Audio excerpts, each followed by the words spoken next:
Nandito nga ako sa mga kapatid ko para ayusin yung kwarto nila. Sinusumpong din ako ng kasipagan kaya nagkabit na rin ako ng pang-aesthetic. Kaso mare, nagulantang ako sa makeup nila. Mukhang marami ng pinagdaanan, ayaw pang palayain. Nabuo na nga yung salamin ng makeup table nila kaya ikakabit ko na. Bumili na rin ako ng bedsheet para mapalitan yung mga sapin nila. Ipupusta ko sa inyo mare, amoy laway na yun. Nakumpleto na tsak nila yung mapa ng buong kontinente. Mare, magkakatabi kaming matulog noon kaya alam ko. Paligsahan kaming magkakapatid sa pabahuan ng hininga. Ito na nga yung binili ko sa kanila at buo pa naman. Mabibigat kasi mga kamay niyan kaya walang tumatagal na gamit. Pero mukhang nagbabago naman na dahil pangarap nila to. Ang bongga naman ng sisters ko, kumpleto ang makeup. Yun nga lang, mukhang marami na tong pinagdaanan. Nagmana nga kayo kay nanay, mukhang hindi nyo to papalitan hanggat hindi nalulusaw. Hindi nyo kaya, may brush pang naghihingalo. Naawa naman ako kaya bibilan ko na lang sila ng bago. Estudyante pa lang kasi sila kaya hindi pa ganong afford. Kita mo naman mare yung sabon, hinahati-hati pa. Ganito rin naman ako sa Kojic pero mas malala to. Shoot mare, ginawang hiwa ng sibuyas.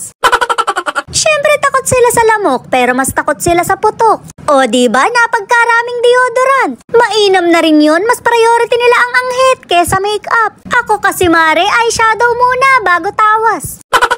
Natuwa naman ako dahil maayos yung damitan nila. Panatilihin ka akong malinis at organize yung kwarto nila. Hindi yung puro paganda pero makalat naman ang bahay. O diba, sa akin pa talaga nang galing pero hindi ko ma-apply sa sarili.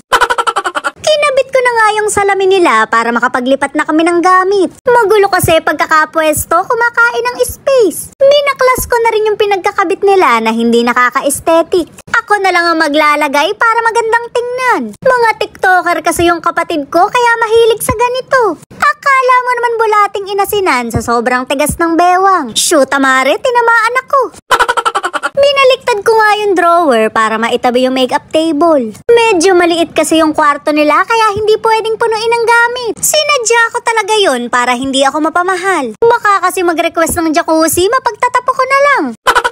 Pandikit nga sa hinaharap to para hindi makitaan. Hindi ko naman magamit dahil wala ako nun. Kaya naman ipandidikit ko na lang sa pailaw nila para mapakinabangan. Ewan ko nga ba at nagsusuot pa ako ng bra, dagdag labahin lang naman yun. Ikakabit ko nga to sa kisame nila para kapag nagti-tiktok sila mukhang expensive. Ako kasi mare, ang tingin ko dito G na lang ang kulang. Para kung nasa patay sinde, ibig ko na lang gumiling-giling. Pasensya na kayo at puro inom talaga nasa isip ko.